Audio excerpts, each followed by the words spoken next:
Hey guys, welcome back. My name's John and I'm the Geeky Mank. And before we do get started, if you do like any of my videos, please remember to like, share and subscribe. So today's video, we're going to be continuing our walk down the Peak Forest Canal. We're starting off here in Hyde and we're going to finish off in Marple. Along the way, we will come across a viaduct, 16 locks, and then I've got a nice little surprise at the end of it. So let's crack on.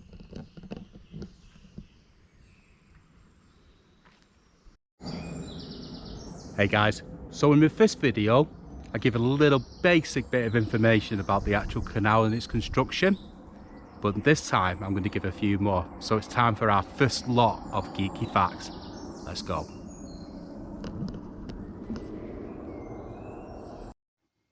The Peak Forest Canal runs from Whaley Bridge to Ashton-under-Lyne.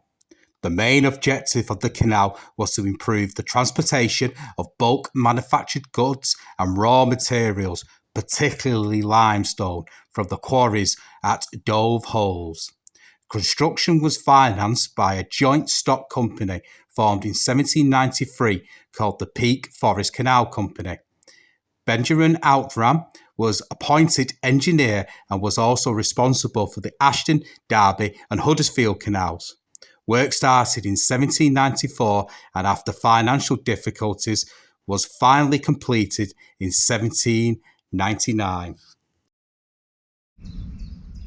Hey guys, so I'm just on the canal, well, just come off the canal near between Horton Green and Hyde. Come across this old abandoned factory which, in all honesty, I actually didn't even know was here, so not really done any research on, so sadly can't provide any geeky facts. But if you guys have a clue what it could be for or what it was used for, please leave a comment down below. Let's have a look.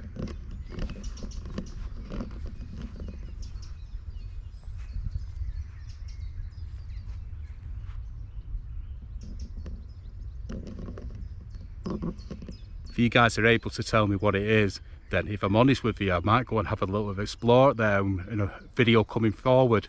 So let's get back to the canal and crack on.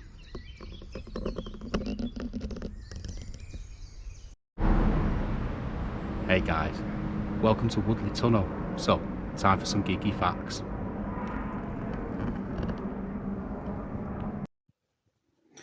Woodley Tunnel was designed and built by canal engineers Benjamin Outram and Thomas Brown. It is 176 yards and has a towpath and a handrail. It became a Grade 2 listed building in 1995. At some point, High Road was widened and the entrance to the tunnel had been concrete lined. The towpath has also had its original cobbles replaced with concrete.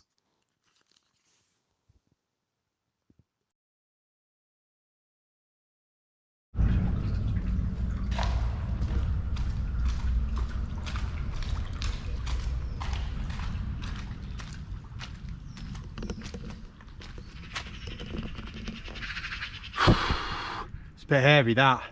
At some points, because I'm 6 foot, I had to certainly bend down. So if you guys are ever walking over here, you're over the 6 foot mark, I mean, you're more than welcome to come through it, but there is a side where you can follow it across and join onto the canal later on.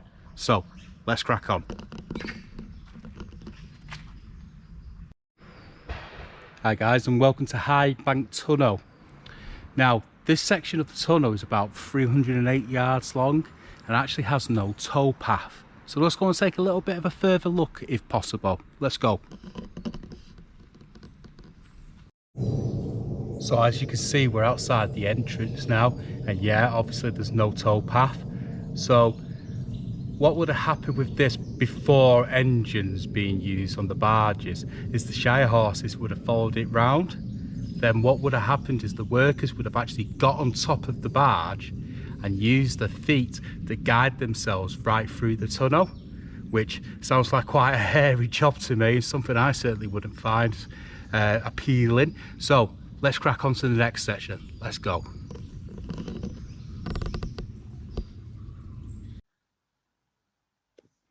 So in this section, you're about to see a trough. Now this is where the Shire horses would have come back to join onto the rest of the canal. And of course, I just thought this would be quite interesting to show you guys.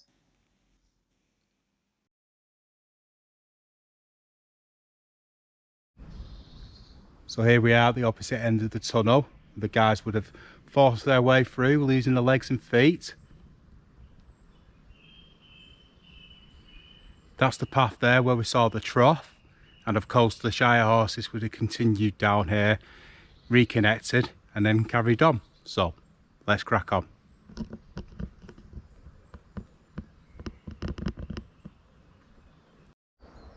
Hey guys, so welcome to Marple Aqueduct. Obviously it's a really impressive structure, as you can see. Let's go and have a quick closer look.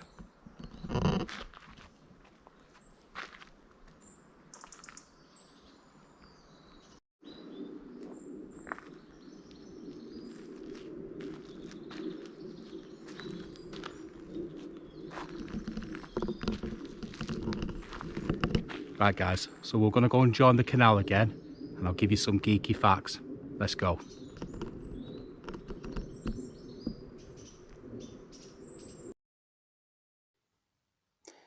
Marple Aqueduct is also known as Hyde Aqueduct.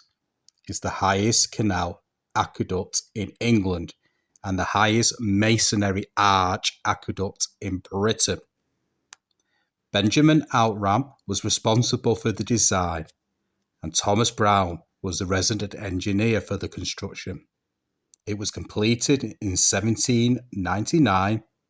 Sadly, 7 men lost their lives during its construction.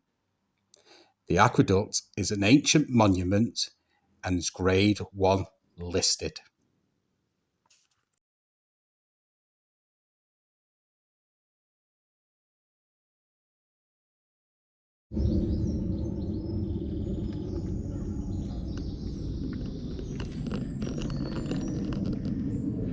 So guys, there's a nice little walk over there. Now as you can see, there's a train line that goes across as well, which is actually still running and active today. So what we're going to do is we're going to continue our walk now, so let's crack on.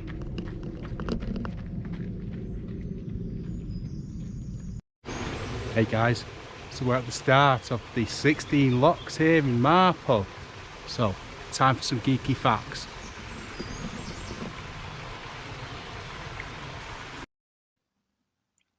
Marple Lock Flight is a flight of 16 canal locks. The first half of the canal was completed by 1796, but due to a lack of money, the locks were not completed till 1804. A temporary tramway was used till the locks were completed.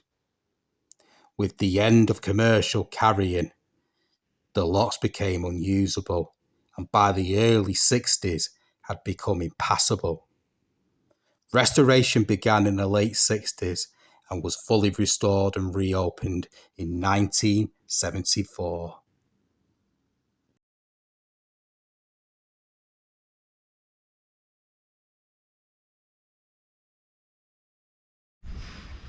So guys, we're at lock 16, and this has been the 16 locks now of Marple. I am going to go and visit one final place.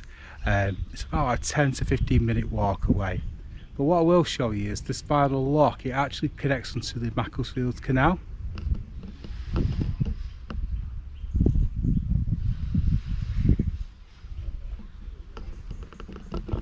Anyway, let's crack on.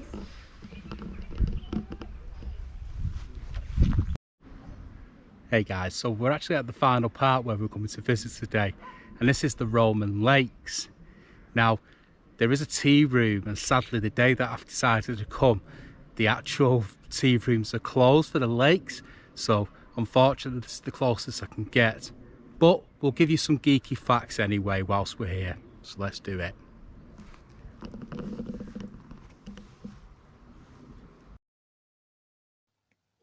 The Roman Lakes and the surroundings were once part of Samuel O'Nole's Mellor Mill. Built in 1792, Mellor Mill was once the largest water mill in Europe. The lakes provided water for the mill and was located in the grounds. In 1892, a fire destroyed the mill. The lakes were then transformed into a pleasure resort famous for its tea rooms, boating on the lakes, penny slot machines, and tea dances. It had many visitors.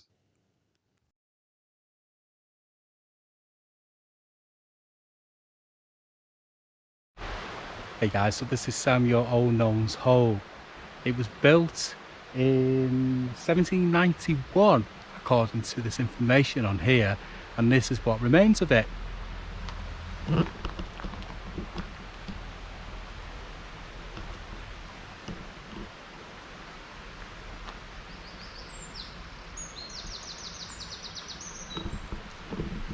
Now it is all locked off, so I'm not going to jump over the fence to have a closer look, but across the way is actually where the factory remains. So let's go and see what actually remains of it. Let's crack on.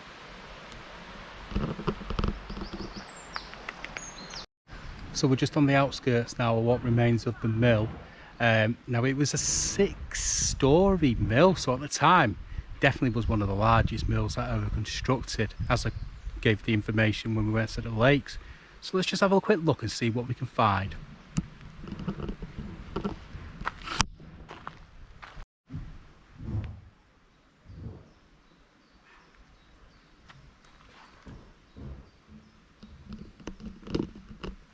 So I'm just following the path where the archaeologists have obviously dug out. So let's have a quick look and see what we can look at.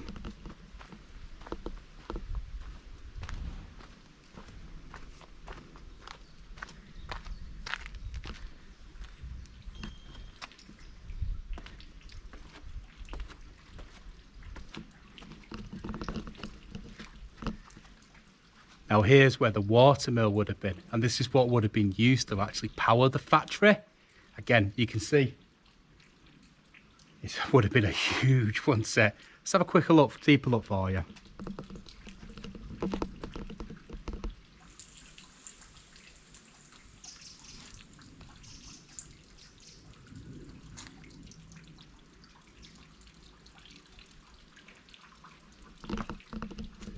We'll have a quick look around this section as well.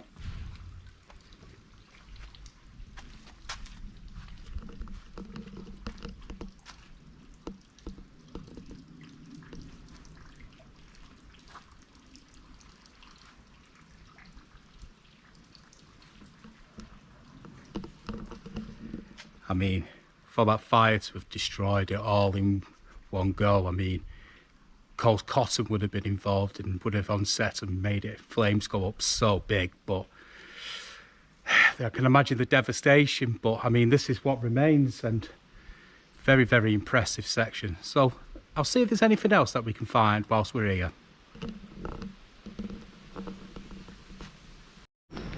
So this would have been the stone plaque that would have been at the entrance of the mill.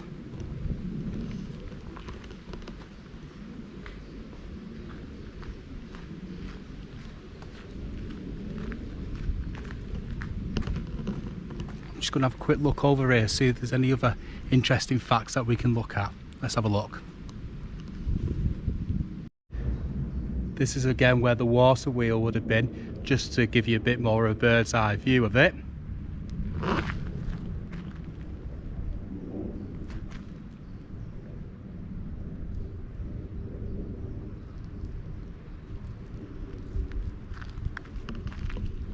So I'll have a quick look further on down here and see what else is there. Let's go.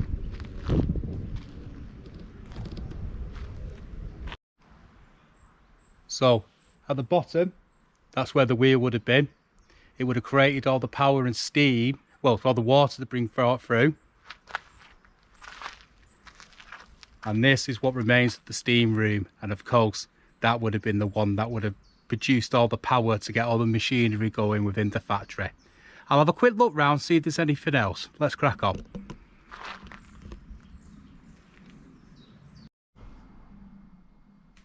So guys, I did have a final look around. There was a few other things on there, but not really anything worth showing on camera. Today's walk has been outstanding. I've come across so many historic sites today, and I really, really do hope that you've enjoyed it. I certainly would recommend anyone that does enjoy history to take a walk down this section of the canal. So, before we do go, if you have enjoyed this video, please remember to like, share and subscribe. And until my next video, peace and love.